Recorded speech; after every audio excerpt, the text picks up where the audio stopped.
প্রথমত general 400 mark এবং বাকি 600 মার্ক। তো জেনারেল 400 মার্কে কেন গুরুত্ব দিতে হবে?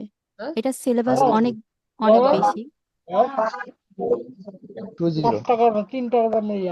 3.20 রাজু সবাইকে একটু মিউট করে নেন। জেনারেল 400 মার্ক, কিন্তু এর সিলেবাস দেখলে মনে হবে যে আমরা সাগরে পড়ে যাচ্ছি, এরকমটা মনে হয়। কিন্তু এতে ভয়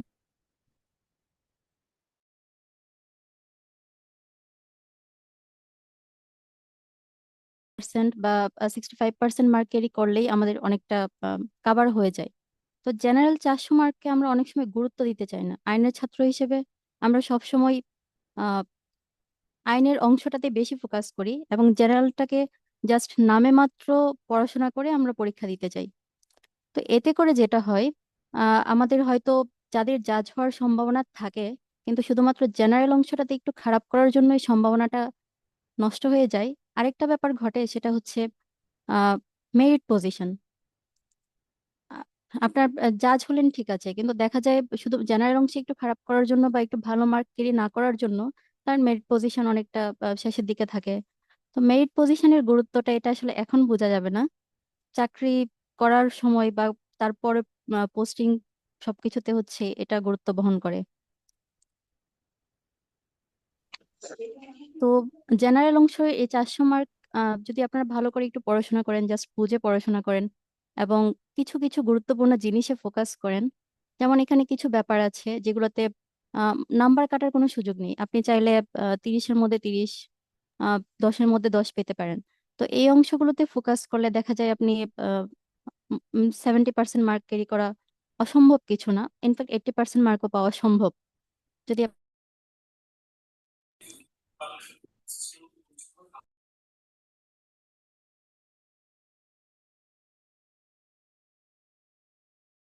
এটা আসলে অনেকটা ভুল বলবো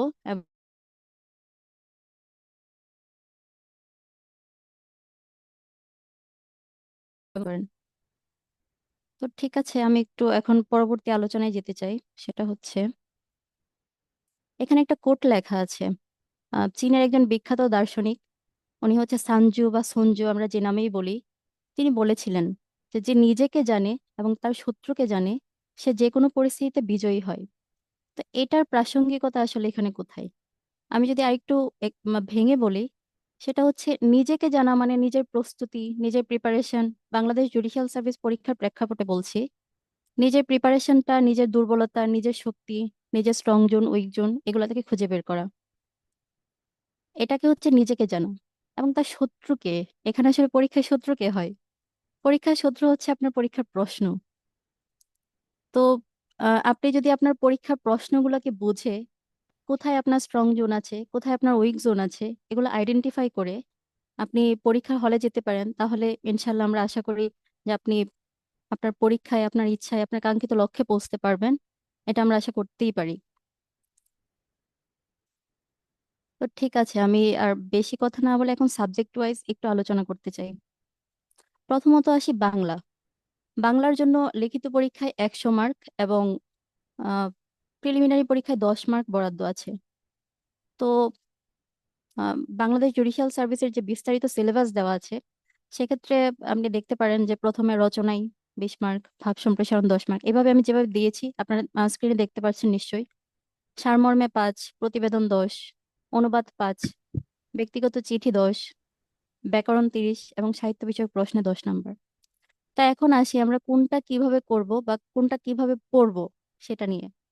রচনা কিভাবে লিখতে হয়, ভাব সম্প্রসারণ কিভাবে লিখবো, প্যারা করা যাবে কি যাবে না, সারমর্ম কত লাইন লিখবো, প্রতিবেদন কিভাবে লিখবো, সেটা নিয়ে আপনাদের অনেকের কোশ্চেনের শেষ নাই।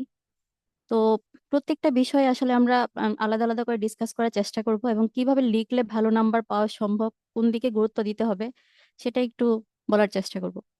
প্রথমে আসি প্রিলিমিনারি পরীক্ষা। প্রিলিমিনারি পরীক্ষায় বাংলায় 10 নাম্বার বরাদ্দ আছে। তো আপনারা যদি বিগত বছরের প্রশ্নগুলো একটু দেখে থাকেন, তাহলে দেখবেন বাংলা ব্যাকরণ অংশটা থেকে থাকে 5 নাম্বার এবং সাহিত্যে থাকে 5 নাম্বার। তো এক্ষেত্রে ব্যাকরণ অংশ এবং সাহিত্য অংশ দুইটার যদি আরেকটু ডিপে যাই, আমরা আমরা দেখতে পারি যে কিছু ব্যাকরণ অংশের জন্য কিছু সিলেবাস দেওয়া আছে। বাংলাদেশ জুডিশিয়াল সার্ভিসের যে বিস্তারিত সিলেবাস, সেখানে কি কি পড়তে হবে না হবে সেগুলো সুন্দর করে বলে দেওয়া আছে। এবং বাংলা ভাষা ও সাহিত্য বিষয়ক প্রশ্ন উত্তরের জন্য যেগুলো পড়তে হবে সেগুলো বিস্তারিত সিলেবাস বলা আছে। তো এক্ষেত্রে আমি একটু যদি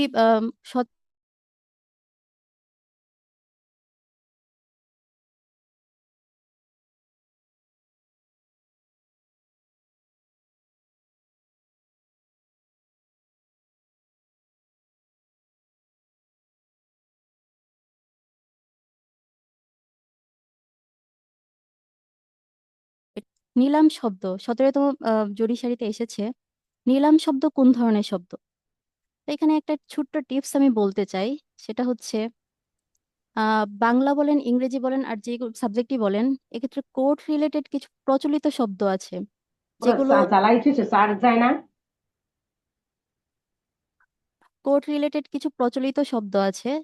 যেগুলো ঘুরে ফিরে বারবার আসে। এবং এগুলো হচ্ছে কোর্ট রিলেটেড শব্দ, কোর্ট রিলেটেড যে কোনো পরিভাষা, এগুলো আসার সম্ভাবনা খুব বেশি। তো আমরা যদি ওই দিকগুলোতে ফোকাস করে পড়াশোনা করতে পারি, তাহলে আমাদের মার্ক পাওয়ার সম্ভাবনাটা বেড়ে যায়, প্রিলিমিনারি পরীক্ষায় উত্তীর্ণ হওয়ার সম্ভাবনাও বেড়ে যায়। তো এ তো গেলো প্রিলিমিনারি পরীক্ষার ছোট্ট একটা টিপস। আবার সাহিত্যের ক্ষেত্রে সেম ঘটনা। আমরা সিলেবাস অনুযায়ী যেগুলো আছে এগুলো যদি একটু ধরে ধরে পড়ে ফেলি, এবং বাংলা ভাষা ও সাহিত্যের অনেকেই ছিলেন, অনেক লেখক ছিলেন যারা জাজ অথবা ব্যারিস্টার এই টাইপের ছিলেন। তো ওনাদের থেকে দেখা যায়, ওনাদের লেখা থেকে, ওনাদের কথা থেকে মাঝে মধ্যে কোটেশন চলে আসে। তো এই জিনিসগুলো যদি আমরা আইডেন্টিফাই করে পড়তে পারি, তাহলে এই ক্ষেত্রে 10-এর মধ্যে 7-8 পাওয়া সম্ভব বলে আমি আশা করি। তো এইগুলো প্রিলিমিনারি অংশ। লিখিত অংশে যদি আসি, রচনা। রচনা কিভাবে লিখবেন, কতটুকু লিখবেন, এটা নিয়ে অনেকের কোশ্চেন থাকে। তো রচনা মেনলি সাম্প্রতিক ইস্যুগুলো থেকে, সাম্প্রতিক ইস্যু, জুডিশিয়ারি রিলেটেড নতুন ঘটনা, নতুন সংস্কার, এইসব রিলেটেড থেকেই প্রশ্ন এসে থাকে নর্মালি। তো এক্ষেত্রে আহ, আমরা যদি ওই জিনিসগুলো ফোকাস করি, নিয়মিত পত্রিকা পড়ি, সেক্ষেত্রে রচনা আহ, মানে কমন পড়ার সম্ভাবনা অনেকটাই বেশি থাকে। আর সেক্ষেত্রে রচনার ক্ষেত্রে প্রথমে পয়েন্ট আউট করে নিতে হবে আপনি কতটুকু লিখবেন এবং কি কি লিখবেন। প্রথমে রচনা যখন শুরু করবেন তখনই একটু করে নোট করে নিতে হবে প্রশ্নের মধ্যে বা অন্য কোথাও, আমি কি লিখবো এবং কি বাদ দিব।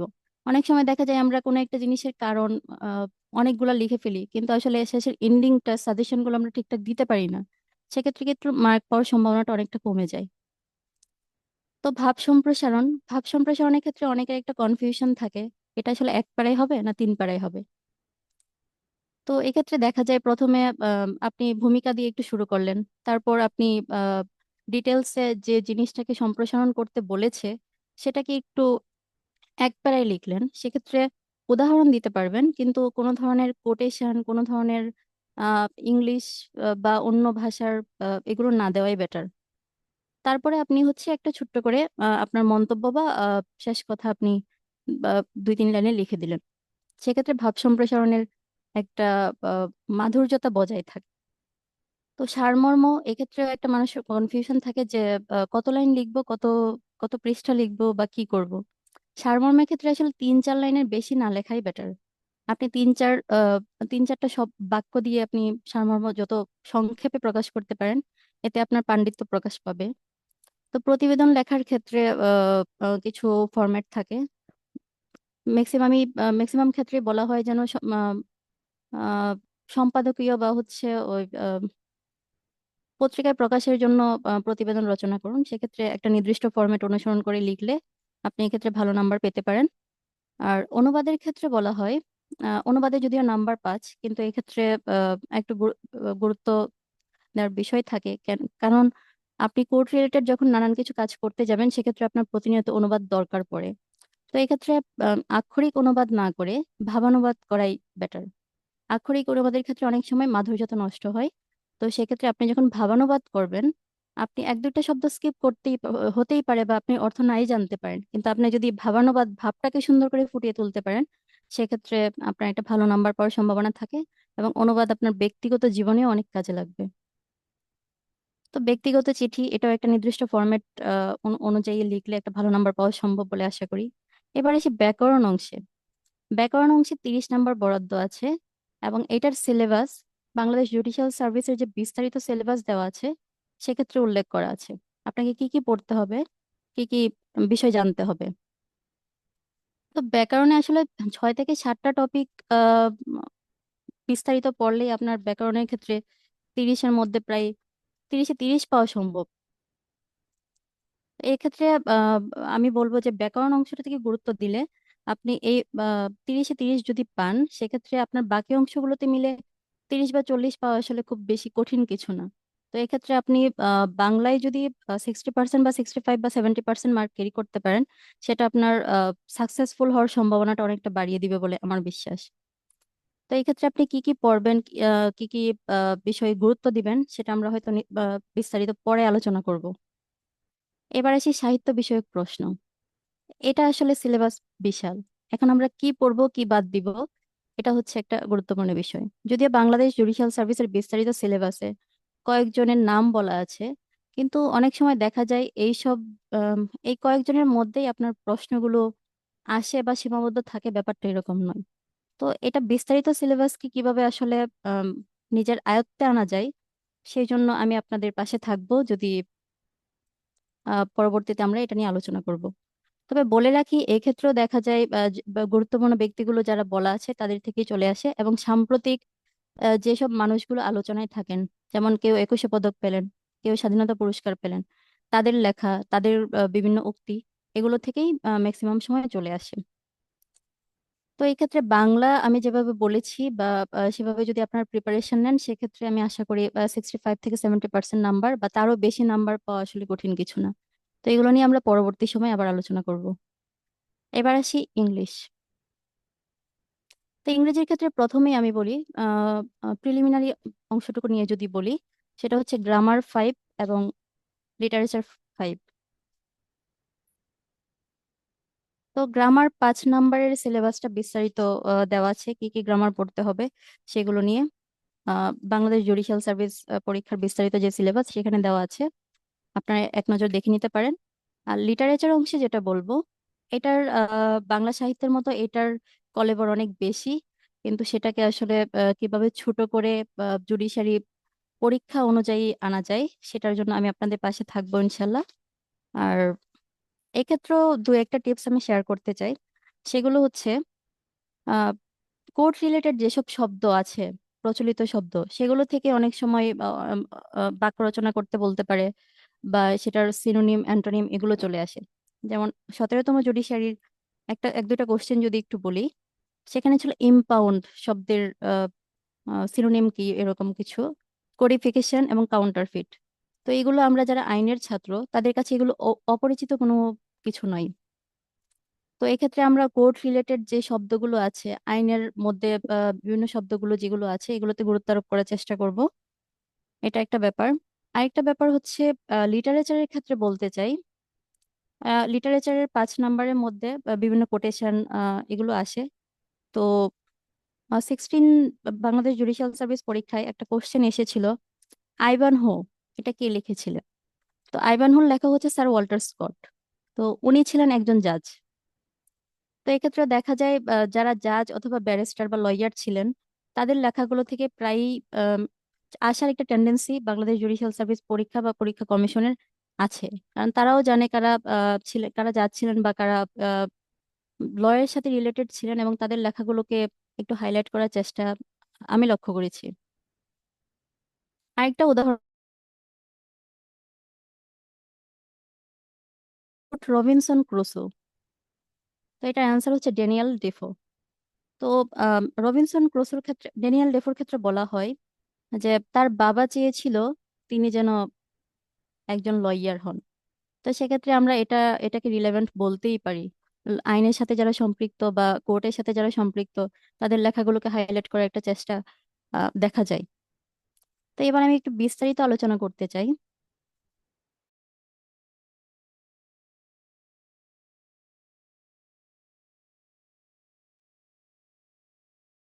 সেটা হচ্ছে এসে, একটা কোনো একটা আইডিয়াকে এসেতে হচ্ছে কোনো একটা নির্দিষ্ট টপিক, এটা হিন্টস থাকতে পারে, হিন্টস নাও থাকতে পারে।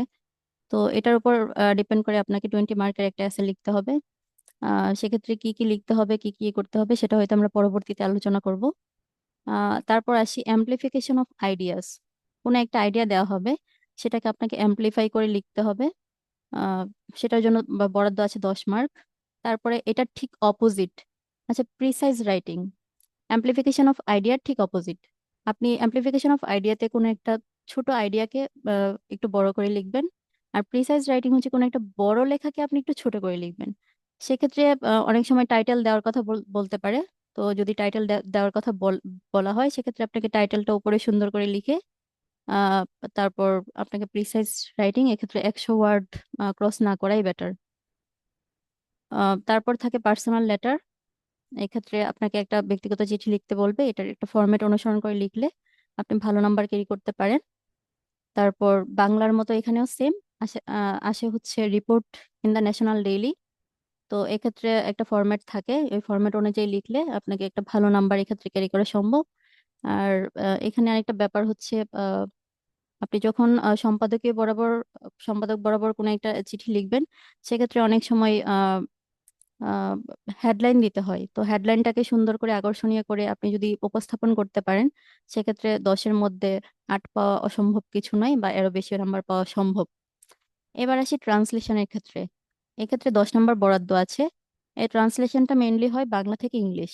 তো ট্রান্সলেশন আমি আগেও বলেছি খুব গুরুত্বপূর্ণ একটা ব্যাপার, কারণ আপনার কোর্ট প্র্যাকটিস বলেন, আপনার পার্সোনাল লাইফ বলেন, প্রত্যেকটা ক্ষেত্রেই প্রতিনিয়ত আমাদের ট্রান্সলেশন করতে হয় এবং আমাদের কাজে লাগে। তো সেক্ষেত্রে ট্রান্সলেশন আপনি যখন করবেন, সেক্ষেত্রে প্রত্যেকটা অক্ষর ধরে ধরে, প্রত্যেকটা ওয়ার্ড ধরে ধরে ট্রান্সলেশন করার আসলে দরকার নেই। আপনি প্রথমে পুরো প্যাসেজটা পড়বেন। একটা প্যাসেজ যখন দেওয়া হবে, আপনি পুরোটা পড়বেন, একটু কি বলতে চেয়েছে সেটা একটু বোঝার চেষ্টা করবেন। তারপর আপনি সেটাকে হচ্ছে আপনার ভাষায় ভাবানুবাদ করবেন। কোনোভাবে আক্ষরিক অনুবাদ করার দরকার নেই। আর আপনি এক এক দুইটা শব্দ আসলে মিস হয়ে গেল, সেটা নিয়ে ঘাবড়ানোর কিছু নেই।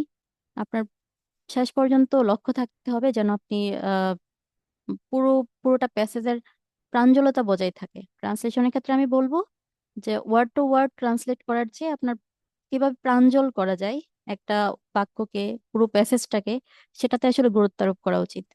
কারণ এক্ষেত্রে বলি, যারা এক্সামিনার থাকে তাদের আসলে প্রত্যেকটা ওয়ার্ড ধরে ধরে আপনি এটা লিখলেন কি লিখলেন না, এটা আসলে যাচাই করার সুযোগটা কম থাকে, সময়ও কম থাকে। তো সেক্ষেত্রে একটা পুরো একটা প্যাসেজ যখন আপনি অনুবাদ করলেন, আপনি একটা প্যাসেজ খাতায় লিখলেন, সেক্ষেত্রে যদি সেটা প্রাঞ্জলতা বজায় থাকে, সেক্ষেত্রে আপনি একটা ভালো নাম্বার পেতে পারেন বলে আমার বিশ্বাস। এবার আসি গ্রামার অ্যান্ড লিটারেচার। লিটারেচারের ক্ষেত্রে থাকে 5 নাম্বার, এটা আমি আগেও বলেছি। কি কি জিনিসগুলোতে ফোকাস করলে আপনি একটা ভালো নাম্বার পেতে পারেন। সেক্ষেত্রে আহ, ওই কোর্ট রিলেটেড বা ল রিলেটেড যারা আছেন, তাদের জিনিসগুলো একটু ভালো করে পড়া। তারপর ইংরেজি সাহিত্যের কিছু বিখ্যাত লেখক আছেন, যেমন সক্রেটিস, তারপর আহ, আলেকজান্ডার পোপ। তিনি জুডিশিয়াল সিস্টেম বা অন্য কোনো কিছুকে আহ, একটু মোকারি করে অনেক লেখা লিখেছেন, বিচার বিভাগকে ইয়ে করে। তো তিনি অত্যন্ত প্রাসঙ্গিক, এবং ওনার থেকে অনেকগুলো প্রশ্ন অনেকবার এসেছেন। আমি যখন পরীক্ষা দিয়েছি, 16 বাংলাদেশ জুডিশিয়াল সার্ভিস পরীক্ষা, তখন ওনার একটা লেখা এসেছিলেন বলে আমার মনে হয়। তারপর টি.এস. এলিয়ট, এরকম আরো কয়েকজন লেখক আছেন যাদের লেখা আসলে পড়তে হয়, ওগুলো থেকেই বারবার চলে আসে। এক দুটো থাকে, ইংলিশ লিটারেচার ক্ষেত্রে 5 নাম্বার মেনলি আসে।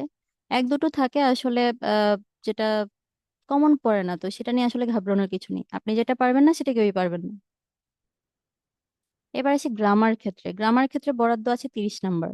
তো সেক্ষেত্রে আপনি 30 নাম্বার যদি আপনি ভালো করে ফোকাস করেন, সেক্ষেত্রে 30-এ 30 পাওয়া সম্ভব। এবং কি কি আসে আমি যদি একটু বলি, সেটা হচ্ছে correction of error, fill in the blanks, use of idiom and phrase, transformation, right from a verb, part of speech, voice, narration, synonym antonym, article, tense, degree। তো এইগুলো আপনারা সবাই নবম দশম শ্রেণীতে পড়ে এসেছেন, ইন্টারমিডিয়েটে পড়ে এসেছেন। তো এগুলো নতুন কিছু না, জাস্ট আমরা যদি একটু ফরম্যাট গুলাকে রিকল করে যদি যাই পরীক্ষার হলে, তাহলে এক্ষেত্রে 30-এ 30 পাওয়া অসম্ভব কিছুই নয়। এই ক্ষেত্রে আসলে আহ, ঘাবড়ানোর কিছু নেই ইংরেজি নিয়ে। আমরা অনেক সময় ঘাবড়ে যাই, ইংলিশ লিটারেচার কি করব, গ্রামারে কি করব, ট্রান্সলেশন কমন পড়ছে না, এগুলো নিয়ে। কিন্তু দিন শেষে আপনাকে খাতার উপস্থাপনটা সুন্দর করা প্লাস একটা অর্থ বুঝে, পুরো কোশ্চেনটার অর্থ বুঝে যদি আপনি ডেলিভারি দিয়ে আসতে পারেন, সেক্ষেত্রে 60 থেকে 70% মার্ক আসলে খুব ইজিলি পাওয়া সম্ভব বলে আমার মনে হয়। তো এইগুলো ইংরেজি নিয়ে। এখন আমরা যেতে চাই বাংলাদেশ এবং আন্তর্জাতিক বিষয়াবলী। এক্ষেত্রে প্রথমে আমি একটু বলতে চাই প্রিলিমিনারি নিয়ে। প্রিলিমিনারি পরীক্ষায় বাংলাদেশ বিষয়াবলী নিয়ে 5 মার্ক বরাদ্দ আছে এবং আন্তর্জাতিক বিষয়াবলী নিয়ে 5 মার্ক বরাদ্দ আছে। তো এটার তো আসলে সিলেবাসের শেষ নেই, এবং আপনাদের এই যে বিস্তারিত সিলেবাস দেওয়া আছে বাংলাদেশ জুডিশিয়াল সার্ভিস কমিশনের ওয়েবসাইটে, সেক্ষেত্রে আসলে টপিকের শেষ নেই। এখন আপনি কতটুকু পড়বেন, কতটুকু বাদ দিবেন, এটা নিয়ে আসলে মহাসাগরে পড়া অসম্ভব কিছুই নয়। তো সেক্ষেত্রে বলতে চাই বাংলাদেশ এবং আন্তর্জাতিকের ক্ষেত্রে সিলেবাস হচ্ছে সাম্প্রতিক যে ইস্যুগুলো ঘটবে সেগুলোর উপর থেকেই মেনলি হচ্ছে প্রশ্নগুলো এসে থাকে। যেমন আমি যদি বাংলাদেশ, আমাদের সময় 16 জুডিশিয়াল সার্ভিস পরীক্ষায় এক দুটো কোশ্চেন এসেছিল, সেটা যদি আমি একটু বলি, যে আগরতলা ষড়যন্ত্র মামলার আসামি কতজন ছিল, এটা 17তম জুডিশিয়ারিতে এসেছে। বা আগরতলা ষড়যন্ত্র মামলার আইনজীবী কারা ছিল। তো এক্ষেত্রে আমরা জুডিশিয়ারিতে জাজ হওয়ার একটা উদ্দেশ্য মামলা নিয়ে ডিল করতে চাই, মামলা নিয়ে ডিল করতে হয়, মামলা নিয়ে ডিল করব। তো সেক্ষেত্রে গুরুত্বপূর্ণ যে মামলা, সেই মামলার লয়ার কারা ছিলেন, সেই মামলার আসামি কতজন ছিলেন, সেটা কিন্তু খুবই প্রাসঙ্গিক একটা ব্যাপার। তো এটা আহ, এই টাইপের যে প্রাসঙ্গিক ব্যাপারগুলো আছে, এগুলো যদি আমরা জেনে যাই, সেক্ষেত্রে বাংলাদেশ আহ, আহ, বাংলাদেশ বিষয়াবলীতে প্রিলিমিনারি পরীক্ষায় 5-এর মধ্যে 4-3 পাওয়া অসম্ভব কিছুই নয়।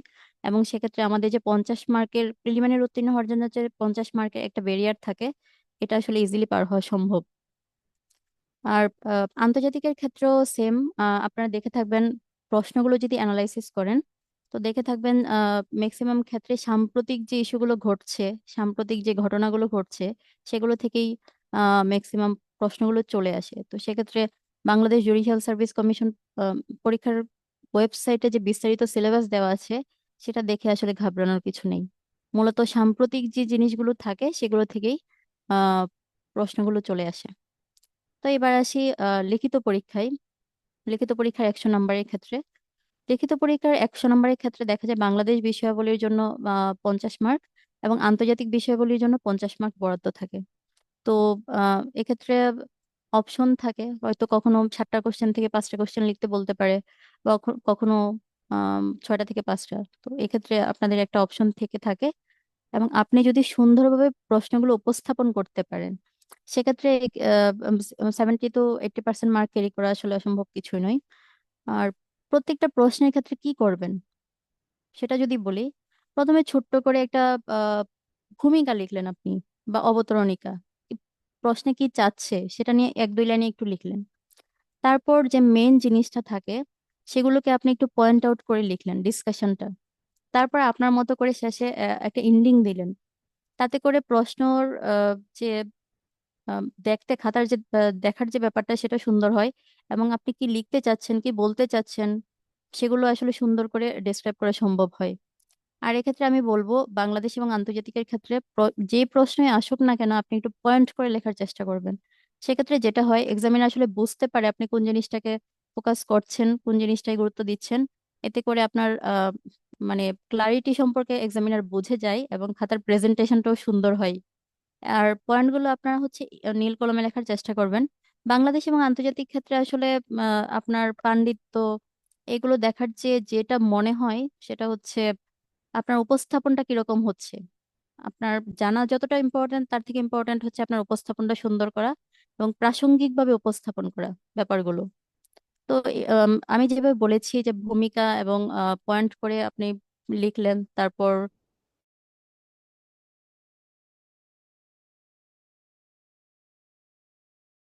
পারবেন।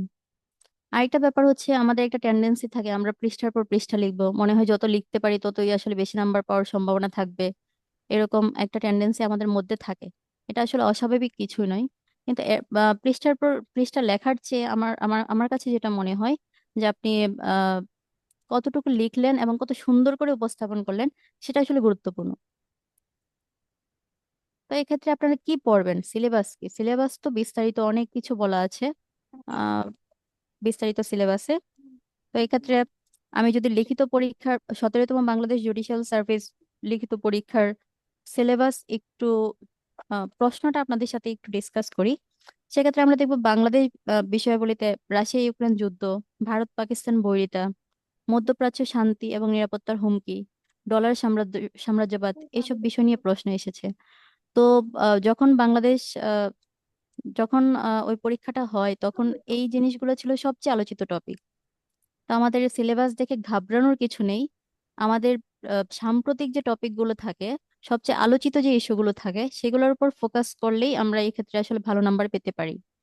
সেম ঘটনা বাংলাদেশ বিষয়াবলীর ক্ষেত্রে, আন্তর্জাতিক বিষয়াবলীর ক্ষেত্রেও। সেখানে ইসরায়েল ফিলিস্তিন ইস্যু, সেটা এখনো প্রাসঙ্গিক। ইসলামিক ন্যাটো, সেটা এখনো প্রাসঙ্গিক। মুসলিম বিশ্বের চলমান সমস্যা, সেগুলো সবসময় প্রাসঙ্গিক। তো এই প্রাসঙ্গিক ব্যাপারগুলো থেকে আসলে প্রশ্ন এসে থাকে এবং আমরা যদি এগুলোতে ফোকাস করি তাহলে একটা ভালো নাম্বার পাওয়া সম্ভব।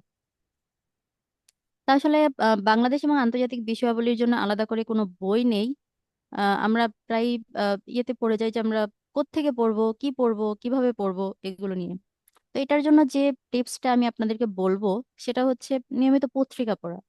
পত্রিকায় আন্তর্জাতিক পাতা খুব গুরুত্ব দিয়ে পড়া এবং সেক্ষেত্রে কি হচ্ছে না হচ্ছে এগুলো একটু চোখ রাখা। এবং সম্পাদকীয় বা প্রজেক্ট সিন্ডিকেটের কিছু সম্পাদকীয় হচ্ছে পত্রিকায় আসে। তো সেই জিনিসগুলোতে গুরুত্ব আরোপ করলে আপনি আসলে সাম্প্রতিক কি ঘটছে না ঘটছে এগুলোর উপর একটা ভালো ধারণা আপনার তৈরি হবে। এবং বাজারে কিছু আহ, আন্তর্জাতিক বিষয়গুলির উপর সাপ্লিমেন্ট অনেকেই বের করে থাকেন। তো সেই জিনিসগুলো আসলে পরীক্ষার আগে দিয়ে খুব গুরুত্ব দেয়। আহ, আপনি এগুলোতে পড়াশোনা করলে একটা ভালো নাম্বার ক্যারি করতে পারেন। এক্ষেত্রে আপনার আলাদা করে কোনো বই পড়ার দরকার নেই। এই ছোট ছোট নিয়মিত পত্রিকা পড়া, এই জিনিসগুলো পড়লেই আপনি আসলে ক্ষেত্রে ভালো নাম্বার ক্যারি করতে পারবেন। আর নিয়মিত পত্রিকা পড়া এটা খুবই গুরুত্বপূর্ণ। এটা শুধু এখানে না, বাংলাদেশ এবং বাংলায় যখন আপনি রচনা লিখবেন, ইনফ্যাক্ট বাংলায় পত্র পত্রিকায় যে আহ, আহ, প্রতিবেদনগুলো আসে, সেগুলো ম্যাক্সিমাম সময় দেখা যায় সাম্প্রতিক ইস্যুগুলোকে কেন্দ্র করেই, সাম্প্রতিক যে ঘটনাগুলো ঘটছে সেগুলোকে কেন্দ্র করেই প্রশ্নগুলো আসলে তৈরি করা হয়ে থাকে। তো পত্রিকা পড়া আসলে এটার কোনো বিকল্প নেই। যারা আমরা কম্পিটিটিভ এক্সামে অংশগ্রহণ করি, তাদের জন্য পত্রিকা পড়ার বিকল্প আসলে কোনো কিছু নেই। এবং শুধু সেটা এখানে না, ভাইভাতেও খুব গুরুত্ব বহন করে। আপনাকে যখন সাম্প্রতিক কোনো কিছু নিয়ে জিজ্ঞেস করা হবে, তখন আসলে পত্রিকার নিয়মিত পত্রিকা যারা পড়ে তারা এই অংশগুলোতে একটু এগিয়ে থাকেন। তো এই ছিল বাংলাদেশ এবং আন্তর্জাতিক। এবার আসবো আমরা গণিত এবং বিজ্ঞান। গণিত এবং বিজ্ঞানের ক্ষেত্রে আপনি যদি প্রিলিমিনারি পরীক্ষায় থাকে 10 নম্বর, সেক্ষেত্রে 5 হচ্ছে গণিত এবং 5 হচ্ছে বিজ্ঞানে।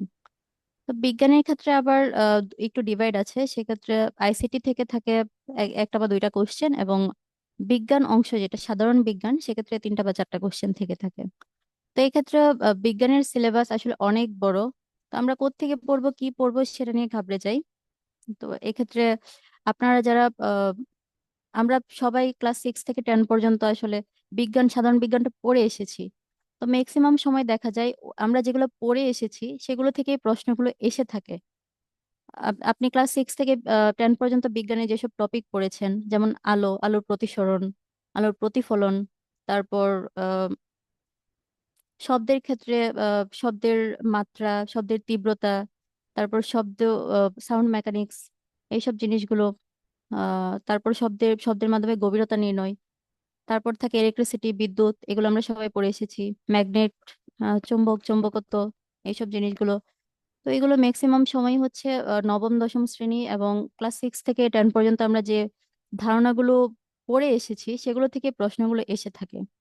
আরেকটা ব্যাপার এখানে গুরুত্বপূর্ণ, সেটা হচ্ছে সাম্প্রতিক সময়ে যদি বিজ্ঞানের কোনো আহ নতুন জিনিস এসে থাকে, আইসিটির কোনো নতুন জিনিস ঘটে থাকে, সেক্ষেত্রেও প্রশ্ন এসে থাকে। যেমন 16তম জুডিশিয়ারিতে একটা কোশ্চেন এসেছিল, চ্যাট জিপিটি কি, এটি কিভাবে কাজ করে। তো এই ক্ষেত্রে আমরা যখন পরীক্ষা দেই 16তম বাংলাদেশ জুডিশিয়াল সার্ভিস পরীক্ষা, তখন আসলে চ্যাট জিপিটি একটা খুবই আলোচিত বিষয় ছিল, এবং সবেমাত্র সবাই এই জিনিসটার সাথে পরিচিত হচ্ছে গণভাবে। তো সেক্ষেত্রে এই সাম্প্রতিক ইস্যুগুলো এই বিজ্ঞানের ক্ষেত্রে কাজ করছে। আমি যদি আরেকটা উদাহরণ দিই, 17তম বাংলাদেশ জুডিশিয়াল সার্ভিস পরীক্ষায় আরেকটা কোশ্চেন এসেছে, সেটা হচ্ছে একিউআই কি, এটির মান কত থেকে কত হয় এবং এর ব্যাখ্যা কি। তো এই কোশ্চেনটাও সাম্প্রতিক থেকে আসা। একিউআই হচ্ছে আমরা প্রায়ই পত্রপত্রিকা খুললেই দেখবো যে ঢাকা বায়ু দূষণে প্রথম, ঢাকা দ্বিতীয়, আজকে ঢাকার বায়ুমান খুব খারাপ, গাজীপুরের অবস্থা খারাপ। তো এই রিলেটেড যে যে মাত্রার মাধ্যমে আসলে মাপা হয় সেটা হচ্ছে একিউআই। তো এটা আসলে সাম্প্রতিক ইস্যুগুলো, সাম্প্রতিক যে গুরুত্বপূর্ণ আলোচিত বিষয়, সেক্ষেত্রে বিজ্ঞানেও কিন্তু প্রশ্ন এসে থাকছে। তো সেক্ষেত্রে আসলে পত্রিকা পড়া বা সাম্প্রতিক জিনিসগুলোর সাথে পরিচিত হওয়ার আসলে কোনো বিকল্প নেই। আর সাধারণ বিজ্ঞানের ক্ষেত্রে যেটা বলবো যে নবম দশম শ্রেণীর সাধারণ বিজ্ঞান বই প্লাস আপনি ক্লাস 6 থেকে 10 পর্যন্ত যে জিনিসগুলো পড়ে এসেছেন, সেক্ষেত্রে হচ্ছে সেগুলো থেকে প্রশ্ন আসে। এবং এক্ষেত্রে আহ, এখন 10টা প্রশ্ন আসছে রিটেনে। আগে অনেক সময় 25টা কোশ্চেন আসতো, প্রত্যেকটাকে দুইটা 2 মার্ক করেছিল। তো সেক্ষেত্রে লেখাটাও খুব অল্প হতো এবং টু দা পয়েন্ট লিখলে ভালো নাম্বার পাওয়া সম্ভব। আর এখন যেহেতু 10টা কোশ্চেন আসে এবং সেক্ষেত্রে প্রত্যেকটা কোশ্চেনে 5 মার্ক, তো সেক্ষেত্রে একটু বিস্তারিত যদি আপনি জানেন, সেক্ষেত্রে আপনার একটা ভালো নাম্বার পাওয়ার সম্ভাবনা থাকে। আহ যারা বিজ্ঞানের ছাত্র তারা এক্ষেত্রে তো সুবিধা পান, আর যারা বিজ্ঞান নাও পড়েন, আহ, যারা সায়েন্স ইন্টারমিডিয়েট নাও পড়ে থাকেন, তাদেরও কোনো ঘাবড়াবার কোনো কিছু নেই, কারণ ম্যাক্সিমাম প্রশ্নগুলোই সাধারণ বিজ্ঞান অংশ থেকেই এসে থাকে। তো এক্ষেত্রে খুব কঠিন কিছু আসে ব্যাপারটা এরকম নয়। তো এবার আসি আমরা গণিত 50 মার্ক। গণিত 50 মার্কের ক্ষেত্রে যে জিনিসগুলো আসে সেটা হচ্ছে পাটিগণিত, বীজগণিত এবং জিওমেট্রি। এবং এখানে সিলেবাসে স্পষ্ট করেই বলা আছে, প্রিলিমিনারি সংক্ষিপ্ত সিলেবাসে, যে আহ, নবম দশম শ্রেণীর উপযোগী এরকম। তো সেক্ষেত্রে আপনি নবম দশম শ্রেণীর যে গণিত বইটা আছে সেটাকে যদি আপনি ফোকাস করে পড়াশোনা করেন, সেক্ষেত্রে আপনার আপনার ম্যাক্সিমাম ক্ষেত্রে প্রশ্নগুলো ওই ওই ওই রিলেটেড এসে থাকে। সংখ্যা চেঞ্জ থাকতে পারে বা নাম চেঞ্জ থাকতে পারে, কিন্তু প্রশ্নগুলো ম্যাক্সিমামই ওই বই থেকেই চলে আসে এবং ওই রিলেটেড প্রশ্নগুলোই এসে থাকে। তো এক্ষেত্রে আপনি যদি নির্দিষ্ট টপিক গুলো ধরে ধরে, নির্দিষ্ট চ্যাপ্টার ধরে ধরে আপনি যদি আগান, তাহলে সেক্ষেত্রে গণিতে 50-এর মধ্যে আসলে 85 পাওয়া সম্ভব। এটা অসম্ভব কিছু নেই। আর জ্যামিতি অংশটাতে বলতে চাই, সেক্ষেত্রেও জ্যামিতিও নবম দশম শ্রেণীর যে গণিত বইটা আছে এখান থেকেই চলে আসে। তো অনেক সময় আমরা গণিতের জন্য অনেক বই টই কোচিং এগুলো নিয়ে আমরা ঘাবড়ে যাই, কিন্তু আসলে আমরা যে মূল জিনিসটা, সেটা হচ্ছে নবম দশম শ্রেণীর যে গণিত বইটা আছে এটাতেই ফোকাস করতে ভুলে যাই। আমরা বাজারে অনেক গাইড বই নিয়ে পড়ে থাকি, অনেক কিছু, অনেক বই একটা না হলে আরেকটা নিয়ে পড়ে থাকি, কিন্তু আসলে বেসিক বই হচ্ছে নবম দশম শ্রেণীর গণিত বই, এবং এখান থেকেই মোটামুটি সব সব ধরনের ম্যাথ গুলো এসে থাকে। তো গণিতের ক্ষেত্রে যে জিনিসটা আছে পাটিগণিত, বীজগণিত এবং জিওমেট্রি, তিনটার ক্ষেত্রেই বলবো আপনারা নবম দশম শ্রেণীর যে গণিত বইটি আছে এটিকে ফোকাস করে যদি আপনারা পড়াশোনা করেন, নিয়মিত প্র্যাকটিস করেন, সেক্ষেত্রে আপনি গণিতে 50-এর মধ্যে 85 পেতে পারেন। আর এই গণিত এবং বিজ্ঞান অংশটাতে ভালো করে গুরুত্ব দিয়ে আপনি যদি এক্ষেত্রে 90 মার্ক পেয়ে যান, এটা আপনার বাংলাদেশ জুডিশিয়াল সার্ভিস পরীক্ষায় সাকসেসফুল হওয়ার সম্ভাবনাটাকে অনেকটাই বাড়িয়ে দেয়। তো এক্ষেত্রে ঘাবড়ানোর কিছু নেই, নিয়মিত প্র্যাকটিস এবং বুঝে বুঝে যদি আপনি করেন, সেক্ষেত্রে আপনি গণিতে 80 থেকে 90 মার্ক পাওয়া এটা আসলে অসম্ভব কিছুই নয়। এবার আসি সার্বিক আলোচনা। আপনি জেনারেল অংশটাতে কি পড়বেন, কিভাবে পড়বেন, কি করা উচিত কি করা উচিত নয়, কিভাবে শুরু করবেন, সেটা নিয়ে যদি আমি ইন জেনারেল কিছু কথা বলতে চাই। তো প্রথমত আপনি যখন প্রিপারেশন শুরু করবেন, সেক্ষেত্রে আপনি প্রথমে সিলেবাসকে অ্যানালাইসিস করবেন। আপনার সিলেবাসটা দেওয়া আছে, সিলেবাসটাকে একটু প্রিন্ট করে নেবেন। প্রিন্ট করে কি কি আছে কি কি নাই একটু ভালো করে আপনি অ্যানালাইসিস করবেন। কি কি টপিকগুলো দেওয়া আছে, ব্যাকরণের কোন অংশগুলো আছে, ইংরেজি কি কি কি জিনিস আছে, কোনটাতে কত মার্ক, এই জিনিসগুলো যদি আপনি একটু ভালো করে অ্যানালাইসিস করে নিজের মতো করে আয়ত্তে নিয়ে চলে আসেন, তাহলে আপনি বুঝতে পারবেন যে আপনার স্ট্রং জোন কোথায়, উইক জোন কোথায়, আপনাকে কোথায় গুরুত্ব দিতে হবে, কোনটায় কতটুকু এফোর্ট দিতে হবে, কোন জিনিসগুলোতে আপনি পুরো মার্ক ক্যারি করতে পারবেন, সেই জিনিসগুলো আসলে আইডেন্টিফাই করা। জাস্ট সিলেবাসটাকে আপনি পড়ে গেলেন, ব্যাপারটা এরকম না। আপনার স্ট্রং জোন, উইক জোন, আপনার ভালো মার্ক পাওয়ার সম্ভাবনা, কোথায় বেশি গুরুত্ব দিতে হবে, কোথায় একটু কম গুরুত্ব দিবেন, সেই জিনিসগুলোকে একটু অ্যানালাইসিস করে নেবেন আপনার প্রিপারেশনের শুরুতেই। তারপর আসি, তারপরের স্টেপ কি হবে আপনার জেনারেল অংশে ভালো করার জন্য।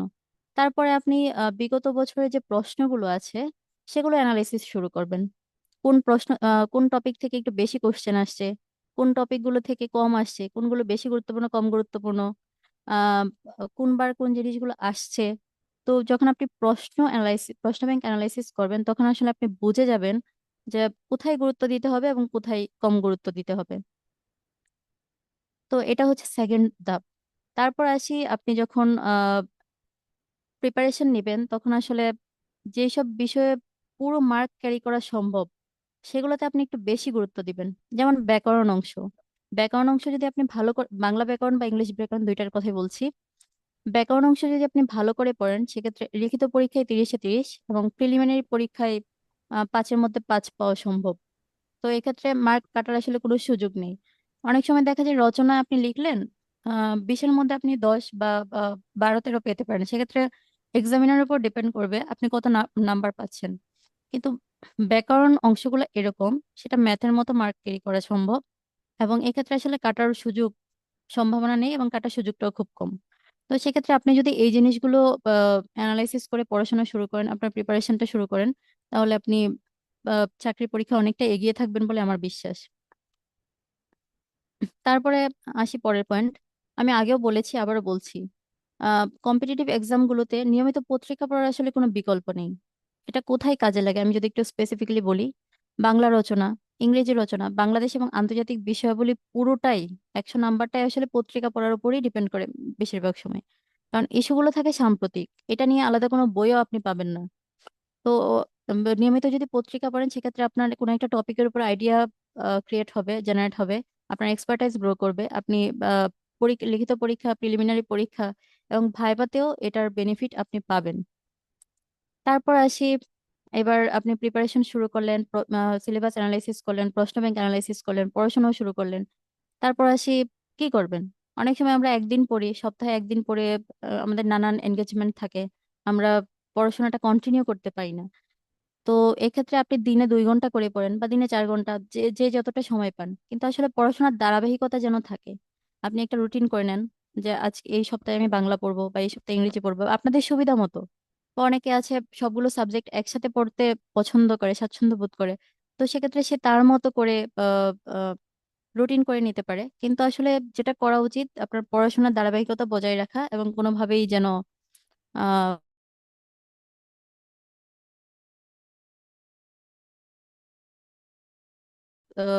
এনগেজমেন্ট থাকে, সেটা না করে আপনি যদি 3 দিনই হচ্ছে, সপ্তাহে 7 দিনই হচ্ছে 2 ঘন্টা করে পড়েন, তাহলে 14 ঘন্টায় একটা সাবজেক্ট আসলে হিউজ ইম্প্যাক্ট ক্রিয়েট করে, আপনার প্রিপারেশনটাকে অনেক অনেক দূর এগিয়ে নিয়ে যাবে।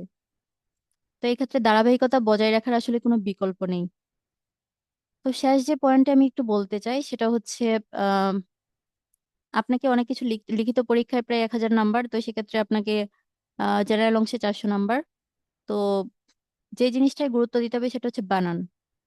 আপনি যদি বানান ভুল করেন আর এটা এক্সামিনারের চোখে পড়ে, তাহলে আপনার সম্পর্কে একটা নেগেটিভ আইডিয়া ক্রিয়েট হয়, এবং সেটা আপনার মার্কিং এর উপর একটা গুরুত্বপূর্ণ প্রভাব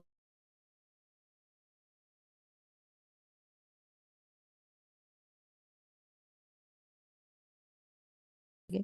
আপনি কাউকে একটা টেক্সট করবেন, সেক্ষেত্রে আসলে বানানগুলো ঠিক আছে কিনা সেটা গুরুত্বপূর্ণ না হয় অপর দিকের মানুষটা যাকে টেক্সট করছেন সে বিরক্ত হতে পারে যে তার বানান সম্পর্কে আইডিয়া নেই বা তার আসলে জানা নেই ব্যাপারগুলো। তো সেক্ষেত্রে বাংলা একাডেমি থেকে ছোট্ট একটা বই বের হয় বাংলা বানান নিয়ে, সেটা যদি আপনারা আপনাদের নিজ দায়িত্বে একটু পড়ে নেন, দেখে নেন, তাহলে সেটা আপনার পার্সোনাল লাইফ থেকে শুরু করে আপনার চাকরি জীবন, আপনার পরীক্ষার খাতা, সবকিছুতে আসলে গুরুত্বপূর্ণ একটা ভূমিকা রাখে। তো সেক্ষেত্রে আহ, বানানে, পরীক্ষার খাতায় তো বানানে গুরুত্ব দেওয়ার বিকল্প নেই। আর পার্সোনাল লাইফেও বানানের আসলে অবজ্ঞা করার কোনো সুযোগ নেই। তো এই ছিল আজকে আমার জেনারেল নিয়ে আলোচনা। তো আপনাদের যদি কারো কোনো কোশ্চেন থাকে আপনারা আমাকে করতে পারেন।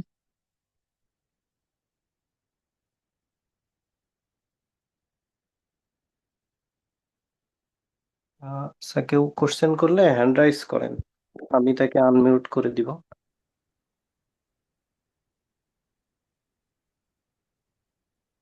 কারো কোনো কোশ্চেন আছে?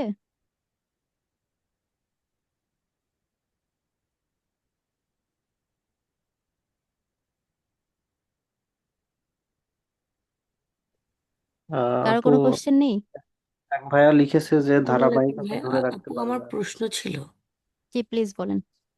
আপু, মানে জেনারেলের ক্ষেত্রে যেটা দেখা যায় যে আমরা বিশেষ করে যে প্রবলেমটা আমি ফেস করি হুম। সেটা হচ্ছে সায়েন্স আর ম্যাথ।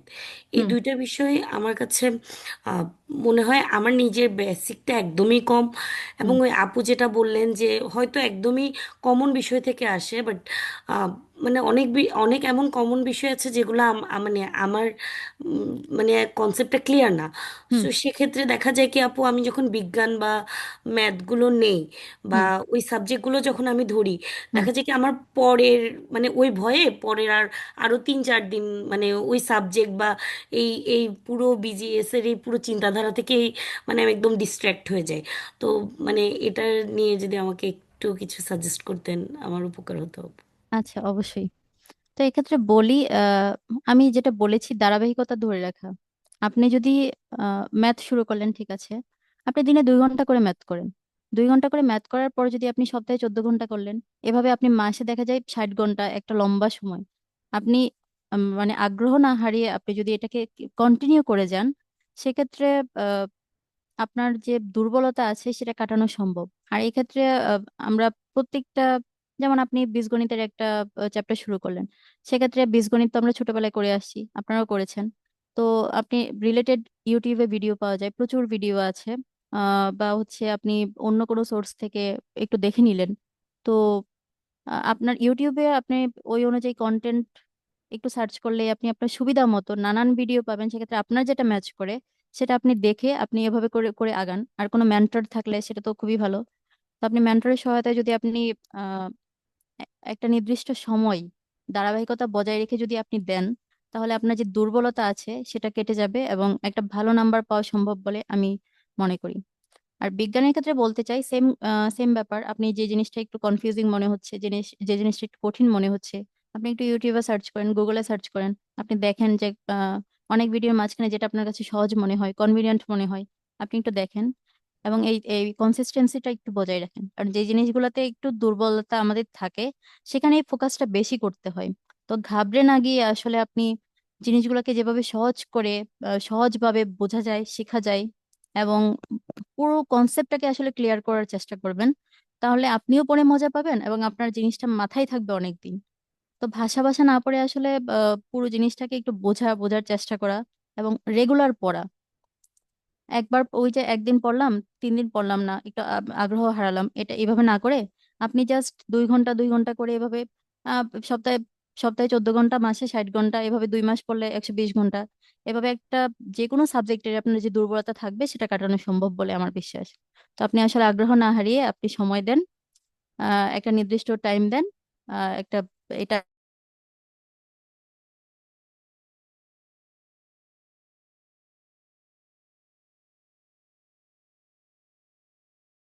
যে ভীতি আছে সেটা কেটে যাবে।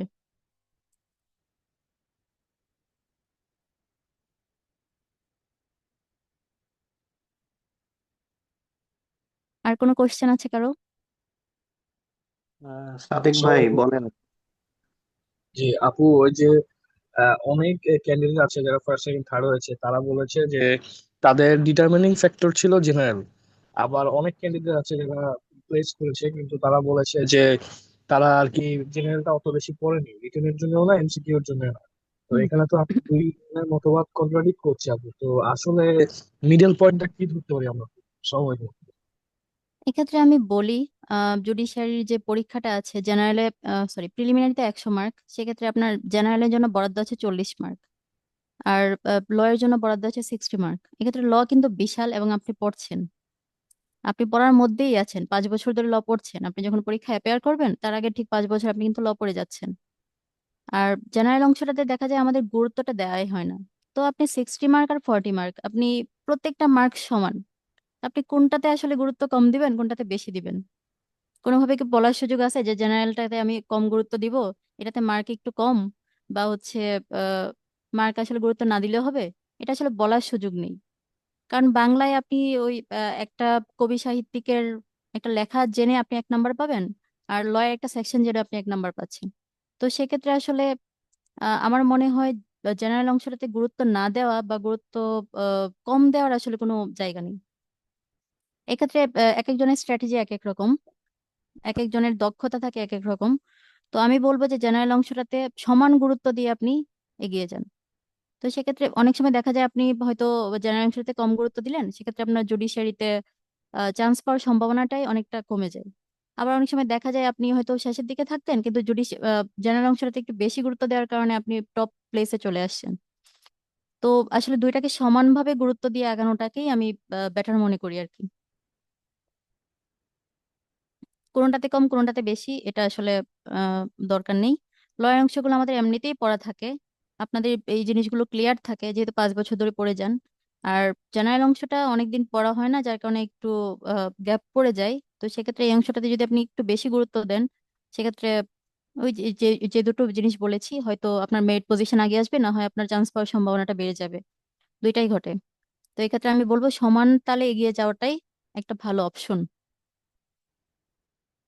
আমি অনেককে বলতে শুনেছি, আমার বন্ধু বান্ধব যারা আছে, যে জেনারেল অংশতে খারাপ করার কারণে তাদের সম্ভাবনা কমে যাচ্ছে বা আসছে না। তো সেই জিনিসটা যেন না হয় সেজন্য দুই অংশটাতেই সমান গুরুত্ব দিয়ে এগিয়ে যাওয়া ভালো।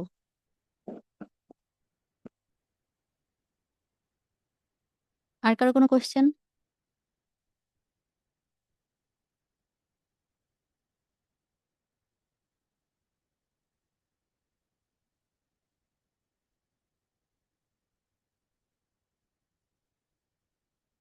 আর কারো কোনো কোশ্চেন আছে?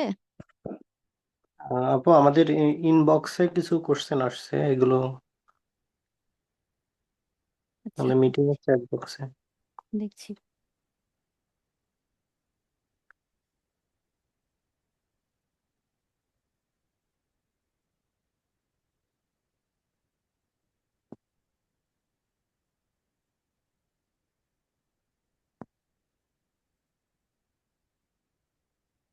একজন বলেছেন কালাম, যে আপু ধারাবাহিকতা ধরে রাখতে পারছি না।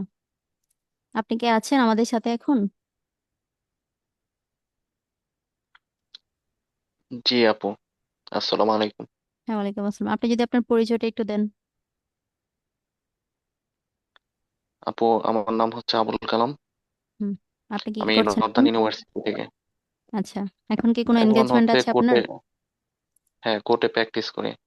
আচ্ছা, আপনি যদি এক্ষেত্রে আপনার যে প্রায়োরিটি, এটা আপনাকেই সেট করতে হবে। আপনি কি কোর্টে যাবেন অ্যাজ এ লয়ার, নাকি কোর্টে যাবেন অ্যাজ এ জাজ?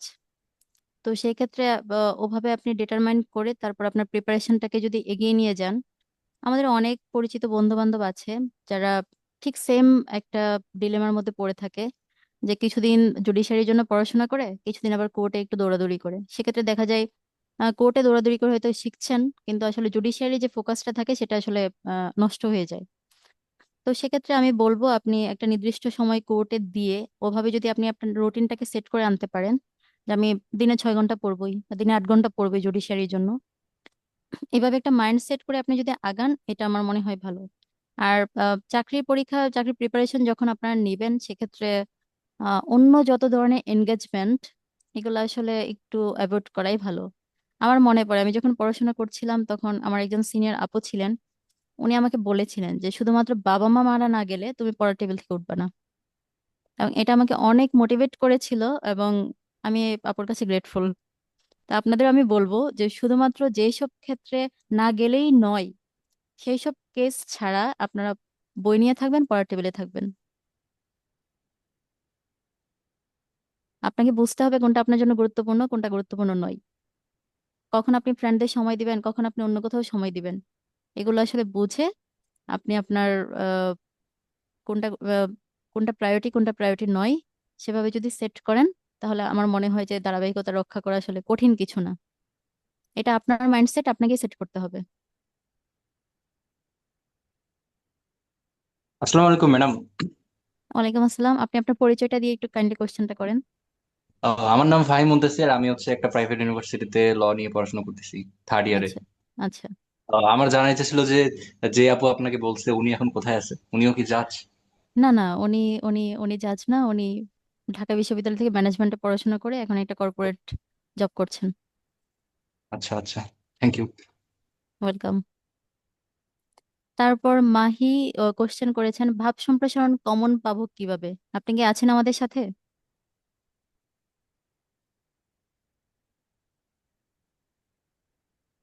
মাহি, আপনি কি আছেন আমাদের সাথে?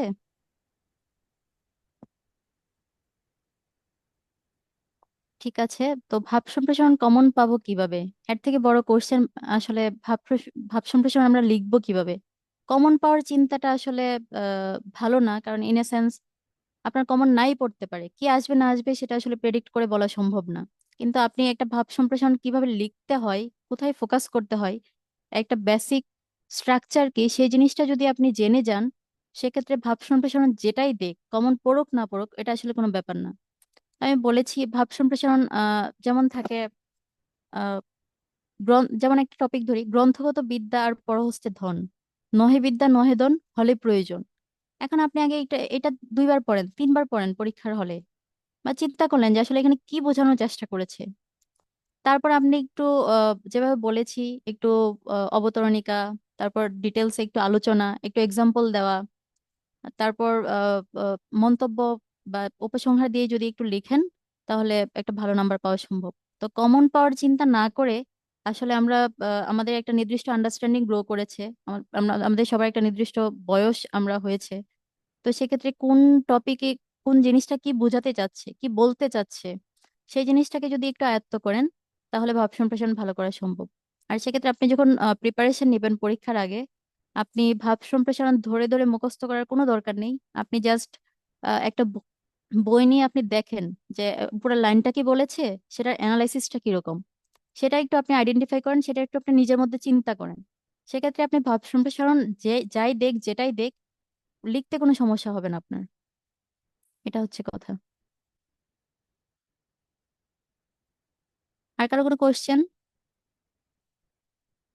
মাহারিম রহমান উনি কোশ্চেন করেছেন 19তম বিজেএস এর জন্য যেই সময় পাবো তাতে কি সব পড়া শেষ করতে পারবো ম্যাডাম?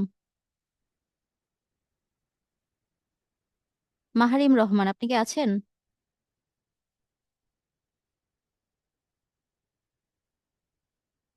ঠিক আছে, আমি ওনার কোশ্চেনের উত্তরটা দিচ্ছি। সেটা হচ্ছে আহ, আমি আগেই বলেছি যে বাংলাদেশ জুডিশিয়াল সার্ভিসের যে বিস্তারিত সিলেবাস, এটা আসলে অনেক বড়।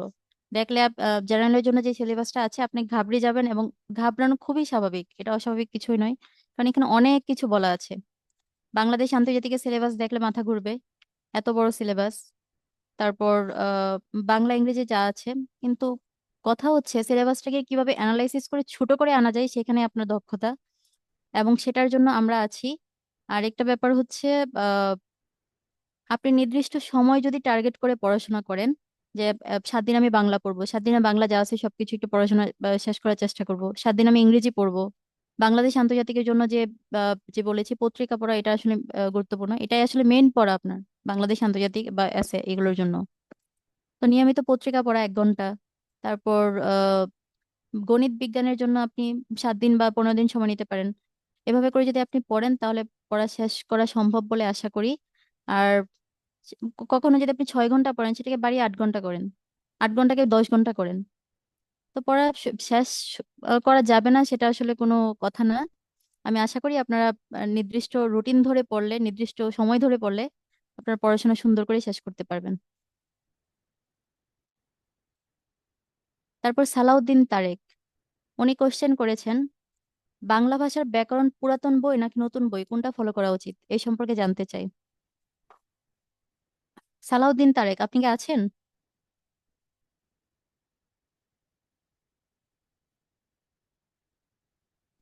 জি ঠিক আছে। ম্যাম, এটাই আমার একটু জানা ছিল। অনেকেই বলে যে পুরাতন বই ফলো করা উচিত, আগের আগের গুলা। আবার ব্যাকরণে পরিবর্তন হয়েছে আপনার লাস্ট কয়েক বছরে। হুম। আসলে আমাদের কোনটা ফলো করা উচিত, সর্বশেষ যেটা ব্যাকরণ বই এটা নাকি আগের আপনি যদি ভার্সনটা? আপনার পরিচয়টা একটু দেন, আপনি এখন কি করছেন এবং আপনার সেশনটা যদি একটু বলেন। জি জি, আমি এই যে এলএলবি শেষ করলাম, এখন ওই প্রস্তুতি নিতেছি আর কি পরীক্ষার জন্য। আচ্ছা, তো সেই ক্ষেত্রে আমি বলি, আপনি যখন নবম দশম শ্রেণীতে ছিলেন তখন নিশ্চয়ই আপনি একটা ব্যাকরণ বই পড়েছেন, তাই না? জি জি, এই বইটা এই যে বাংলা ভাষার ব্যাকরণ মনির চৌধুরী স্যারের। হ্যাঁ, হ্যাঁ, হ্যাঁ। তো যে বইটা পড়েছেন আপনি সেটাকে ফোকাস করলে আপনার প্রিপারেশনটা ইজি হবে, কারণ মনে হবে না যে আপনি নতুন কিছু শিখছেন। এটা হচ্ছে এক কথা। আর দ্বিতীয়ত হচ্ছে বাংলা ব্যাকরণ এগুলো নিয়মিত পরিবর্তন হয়, বাংলা বানানের নিয়ম পরিবর্তন হয়। তো সেই ক্ষেত্রে যে অংশটুকু পরিবর্তন হচ্ছে সেই অংশটা আপডেটেড হয়ে যাওয়া, এটা হবে ওয়াইজ ডিসিশন। আপনি আপনার পুরাতন বইটাই ফলো করেন, কিন্তু যেগুলো চেঞ্জ হচ্ছে, যেগুলো নতুন করে নতুন ইয়ে করা হচ্ছে, সেই জিনিসগুলো সম্পর্কে ওয়াকিবহাল থাকা, এটা বেস্ট অপশন বলে আমার মনে হয়। আপনি যখন পুরাতন বইটা পড়বেন তখন আপনি আসলে মনে হবে না নতুন কিছু পড়ছেন, ঘাবড়ে যাচ্ছেন, এরকম মনে হবে না। আপনি সেই জিনিসটাই রাখতে পারেন, প্লাস হচ্ছে নতুন জিনিসগুলো আপডেটেড থাকলেন। ঠিক আছে ম্যাডাম, ধন্যবাদ। তারপর এক আলাম আরেকজন কোশ্চেন করেছেন যে, আপু বাংলা বা ইংরেজিতে লেখার বিষয় নিয়ে একটু বলেন, মানে কোনটিতে কোনটিতে লিখবো, বাংলায় লিখে ক্র্যাক করা সম্ভব কিনা। আপনি কি জেনারেল অংশে বাংলাদেশ এবং আন্তর্জাতিক এবং গণিত বিজ্ঞানের ক্ষেত্রে বলছেন? বাংলা তো পরীক্ষাটা আমরা বাংলায় দিব, ইংরেজি পরীক্ষা ইংরেজিতেই দিব। তো বাংলাদেশ এবং আন্তর্জাতিক এবং গণিত এবং বিজ্ঞানের ক্ষেত্রে বলছেন? আপনি কি আছেন আমাদের সাথে? জি আপু, আসসালামু আলাইকুম। হ্যাঁ, ওয়ালাইকুম আসসালাম। আপু, আমি সব বিষয়ের কথা জানতে চাচ্ছি। আচ্ছা, সব বিষয়ে আসলে বলবো। ল এর ক্ষেত্রে আপনার কমফোর্ট জোন কোনটা? আপনি যদি ইংরেজিতে ল পড়ে থাকেন, ইংরেজিতে কমফোর্টেবল থাকেন, তো আপনি ইংরেজিতে লিখেন। আপনি যদি বাংলায় ল পড়ে থাকেন, বাংলায় কমফোর্টেবল থাকেন, তাহলে আপনি বাংলায় লিখেন। এটা ডিপেন্ড করবে আপনার কমফোর্ট জোন কোনটা, আপনি কোনটাতে লিখে বেশি স্বাচ্ছন্দ্য বোধ করেন, কোনটাতে আপনি পড়াশোনা করেছেন, কোনটাতে মনে হয় আপনি ডেলিভারিটা ভালো দিতে পারবেন। সেটা একান্তই আপনার উপর। আর এক্ষেত্রে আহ, বাংলা বা ইংরেজিতে লেখা খুব বেশি ডিফারেন্স ক্রিয়েট করে বলে আমার মনে হয় না। এটা আমাদের প্রচলিত একটা ধারণা থাকতে পারে, কিন্তু আসলে আপনি কোন মাধ্যমে লিখছেন এর থেকে গুরুত্বপূর্ণ হচ্ছে আপনার কন্টেন্টটা কি থাকছে, আপনি প্রাসঙ্গিক লিখছেন কিনা, সেটা আসলে গুরুত্বপূর্ণ। এবং বাংলার জেনারেল অংশের চারটা সাবজেক্টের ক্ষেত্রে যদি বলি, আপনি তো বাংলায় পরীক্ষা দিবেন, ইংলিশে দিবেন। বাংলাদেশ এবং আন্তর্জাতিক অনেকে বলে যে না, আমি ইংলিশে দিব, এটা সেটা। তো এটা আসলে দরকার নেই, কারণ আপনি আপনি দেখা যায় পত্রিকা যখন পড়েন তখন হয় প্রথম আলো বা অন্য কোনোটাই পড়েন। ডেইলি স্টার খুব বেশি পড়ার সুযোগ হয় বলে আমার মনে হয় না, বা হইলেও রিলেভেন্ট আপনি দুই চারটা টপিক পড়ে থাকতে পারেন। তো সেই ক্ষেত্রে আপনি যখন বাংলাতে লিখবেন সেটাই এটার মানটা ভালো হবে এবং আপনার লেখার প্রাঞ্জলতা বাড়বে। আর আপনি যখন অল্প পরে ইংলিশে লিখতে যাবেন সেক্ষেত্রে আসলে আপনার শব্দ চয়ন অনেক কিছু ভালো হবে না, সেক্ষেত্রে নাম্বারটা আসলে কমে যায়, বাড়বে বলে মনে হয় না। তো আপনি যেই ভাষাতে কমফোর্টেবল আপনি সেই ভাষাতে লিখেন, আপনি ভালো করবেন। আর গণিত বিজ্ঞানের ক্ষেত্রে আসলে ইংলিশে লেখা বাংলা লেখা আসলে কোনো কিছু ম্যাটার করে বলে আমার মনে হয় না। দিন শেষে গণিতের ক্ষেত্রে অ্যাকুরেসি দেখবে, আপনার আহ ম্যাথের মানটা ঠিক আছে কিনা সেটাই দেখবে, নিয়মটা ঠিক আছে কিনা সেটাই দেখবে। আর বিজ্ঞানের ক্ষেত্রে আমরা আসলে ছোটবেলা থেকে বাংলা মিডিয়ামে যারা পড়েছি তারা বিজ্ঞানটা আমাদের বাংলা ভাষাতেই পড়ে আমরা অভ্যস্ত। তো আমার মনে হয় বাংলাতে লিখলেই ভালো। তো দিন শেষে আপনার জন্য পরামর্শ থাকবে, আপনি যে ভাষাতে কমফোর্টেবল সে ভাষাতেই লিখবেন, এবং অপ্রাসঙ্গিক কোনো কিছু লেখার দরকার নেই। আর এক্ষেত্রে আপনি যখন মনে হবে, আপনি ধরুন বাংলায় পড়লেন কিন্তু যখন মনে হবে যে না সবাই ইংলিশে লিখছে, আমি একটু ইংলিশে লিখি, তখন আপনার উপর একটা এক্সট্রা প্রেশার ক্রিয়েট হবে। সেই প্রেশারটা না নিয়ে ওই সময়টা আপনি অন্য সাবজেক্টে দিতে পারেন, সেটা আপনার দিন শেষে খুব ভালো কিছু আনবে বলে মনে হয়।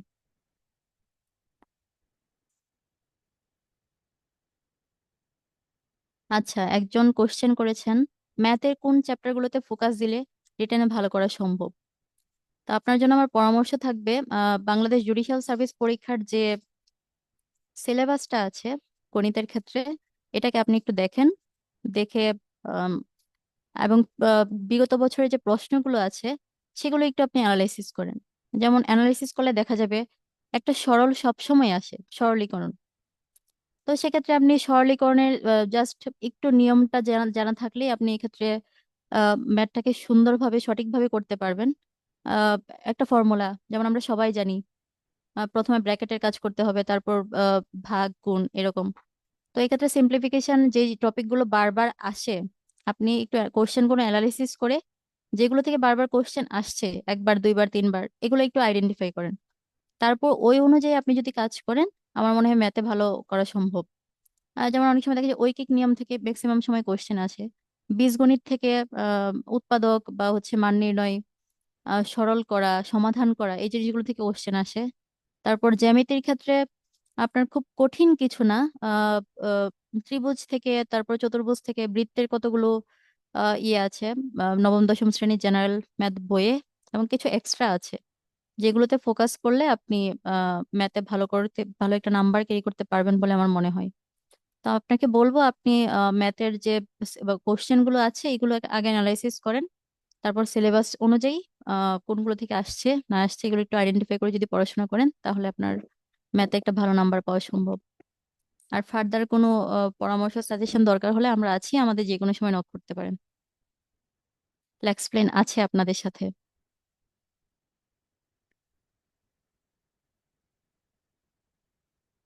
আর কারো কোনো কোশ্চেন আছে? যে কোনো কিছু নিয়ে কোশ্চেন করতে পারেন, কোনো সমস্যা নেই।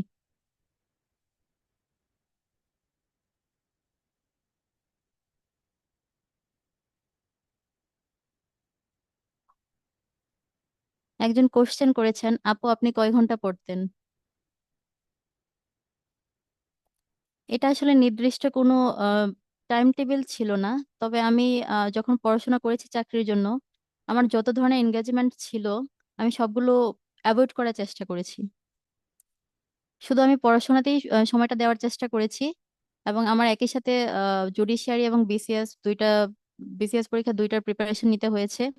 আমার মনে পড়ে যখন আমি বাংলাদেশ জুডিশিয়াল সার্ভিস পরীক্ষা 16তম জুডিশিয়াল সার্ভিস পরীক্ষায় প্রিলিমিনারি কোয়ালিফাই করি, তখন আমি বিসিএস প্রিলিমিনারি পরীক্ষার প্রিপারেশনের মাঝখানে ছিলাম। তো আমি যেদিন জানতে পারি যে আমি 16তম জুডিশিয়ারির প্রিলিমিনারি পাশ করেছি, তারপর থেকে আমার রিটেনের প্রিপারেশনটা শুরু হয়। তো আমি একটু নোট করে পড়ার চেষ্টা করতাম, আমি ম্যাক্সিমাম সময় নোট করতাম। এবং আমার মনে পড়ে আমি যেদিন বিসিএস এর প্রিলিমিনারি পরীক্ষা দেই, তার ঠিক একদিন পরে আমার 16তম বাংলাদেশ জুডিশিয়াল সার্ভিস পরীক্ষা রিটেন পরীক্ষা ছিল। তো আমি প্রিলিমিনারি পরীক্ষা শুক্রবার দিয়ে আসলাম বিসিএস এর, তারপর শনিবার রোববার থেকে হচ্ছে আমার জুডিশিয়াল সার্ভিস পরীক্ষা রিটেন পরীক্ষা শুরু হয়। তো যেহেতু আমাকে দুইটা জিনিস একই সাথে সমান্তরাল ভাবে টানতে হয়েছে, সেক্ষেত্রে আমাকে পড়াশোনায় আসলে একটু বেশি এফোর্ট দিতে হয়েছে, এবং যত এনগেজমেন্ট ছিল সবগুলো একটু অ্যাভয়েড করতে হয়েছে।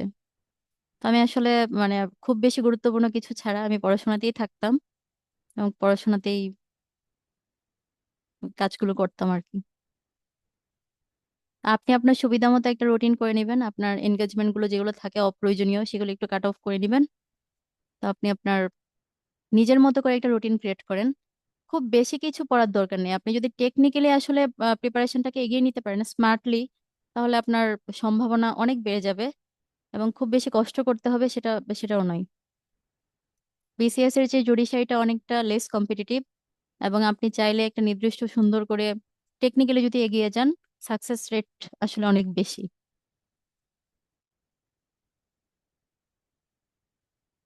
মাহি কোশ্চেন করেছেন, ল কিভাবে ভালো করব? এটার জন্য আমাদের ল্যাক্স প্লেনের কাউসার ভাই আছেন, উনি আমার থেকে ভালো বলতে পারবেন। তাও আমি বলছি, ল এর ক্ষেত্রে আপনি যে জিনিসগুলো করবেন সেটা হচ্ছে আহ ব্যয়টাকে বুঝে বুঝে পড়া, এবং ওই অনুযায়ী প্রিভিয়াস কোশ্চেন গুলো দেখা, এবং কোশ্চেন অ্যান্সারের ক্ষেত্রে আমি খাতায় উপস্থাপনটাকে একটু গুরুত্ব দিতে বলবো। সেটা ল বলেন এবং জেনারেল বলেন, উপস্থাপনটা আসলে খুব গুরুত্বপূর্ণ। আপনার লেখা, হাতের লেখা একটু খারাপ হতেই পারে, কোনো সমস্যা নেই, ভালো হলে তো খুবই ভালো, কিন্তু যেন লেজেবল হয়, দেখতে যেন আসলে অস্পষ্ট মনে না হয়। এবং খাতায় আসলে কাটাকাটিটাকে অ্যাভয়েড করা। অনেক সময় দেখা যায় আপনি একটা বানান ভুল হয়েছে, ঠিক আছে, আপনি একটানেই কেটে দিলেন, কিন্তু অনেক সময় এটাকে ঘষা মাজা করতে থাকি আমরা, তখন খাতার সৌন্দর্যটা নষ্ট হয়। তো আপনি সুন্দর করে একটানে কেটে দিয়ে আবার নতুন করে লিখলেন, এটা ভালো। আর ল এবং জেনারেল আপনি উপস্থাপনটাকে খাতায় কিভাবে উপস্থাপন করছেন সেটাকে গুরুত্ব দেন। অনেক সময় আমরা অনেক জানি, আমাদের অনেক বন্ধু বান্ধব আছে যারা অনেক জানেন, কিন্তু আসলে খাতার উপস্থাপনটাকে গুরুত্ব না দেওয়ার কারণে তারা আসলে এখন পর্যন্ত তাদের কাঙ্ক্ষিত রেজাল্ট পাচ্ছেন না, কাঙ্ক্ষিত ফলাফল পাচ্ছেন না। তো সেক্ষেত্রে আমি বলবো, আপনি যে পয়েন্টগুলো করছেন বা ল বলেন যাই বলেন, সেক্ষেত্রে আপনি একটু নীল কালি ইউজ করেন, একটু সুন্দর করে উপস্থাপন করেন, একটু ভেঙে ভেঙে আপনার যে ভূমিকা লিখলেন একটা কোশ্চেনের, এর মাঝখানে একটু পরে একটু ফাঁকা জায়গা রেখে তারপর আপনি অ্যানালিসিস শুরু করেন। তার তারপর একটু ফাঁকা জায়গা রেখে আপনি হচ্ছে আপনার উপসংহারটা শুরু করেন। সব প্রশ্নের ক্ষেত্রে আমি বলছি, ল এবং জেনারেল। তো এভাবে যদি আপনি সুন্দর করে উপস্থাপন করেন,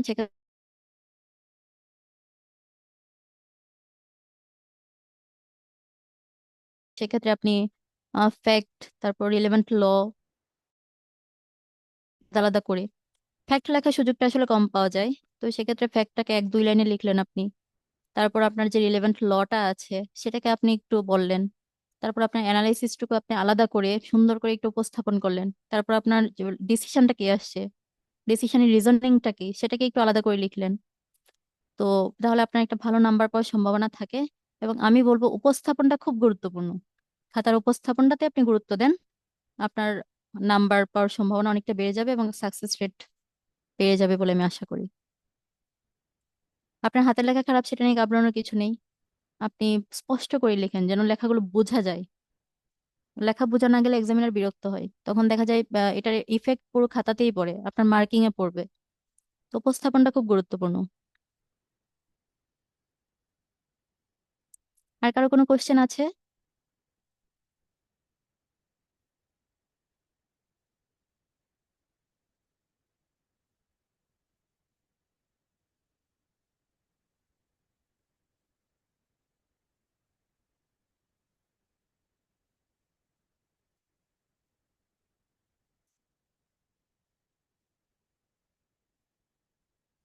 আপনাদের কারো কোনো কোশ্চেন থাকলে বলতে পারেন।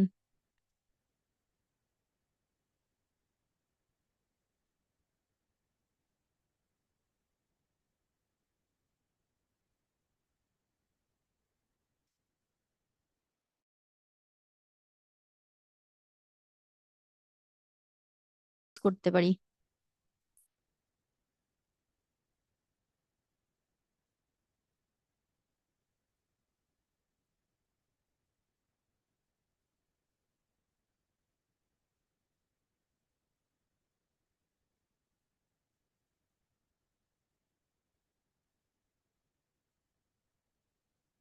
আর কারো কোনো কোশ্চেন থাকলে আপনারা বলতে পারেন, আমরা আছি।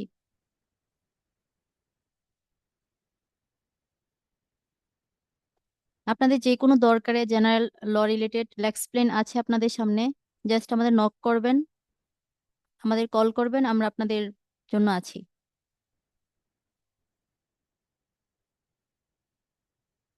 আপনার প্রস্তুতিটা যাতে একটু সহজ হয়, আপনাকে যাতে একটা ভালো দিক নির্দেশনা দেওয়া যায়, সেজন্য আমরা এক্সপ্লেন টিম কাজ করছি। আপনারা যে কোনো সময় যে কোনো নির্দেশনা আমাদের কাছ থেকে পেতে পারেন, যে কোনো সময় আসতে পারেন।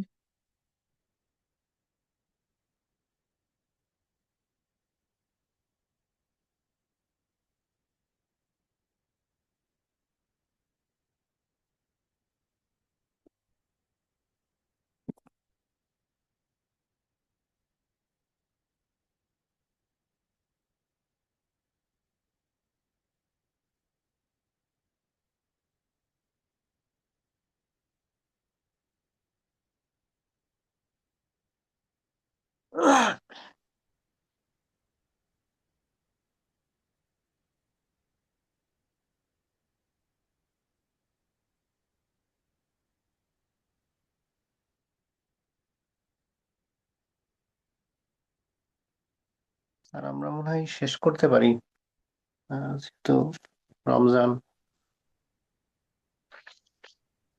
একটা লাস্ট কোশ্চেন এসেছে, সেটা হচ্ছে 19th জুডিশিয়ারি কবে হতে পারে।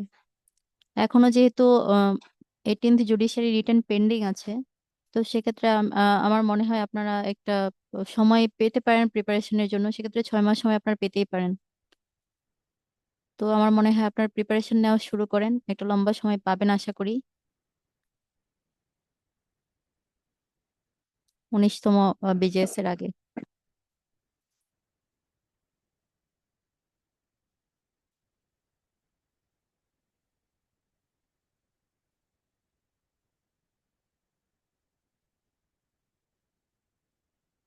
ঠিক আছে, আমার মনে মিটিং ক্লোজ করা যায়।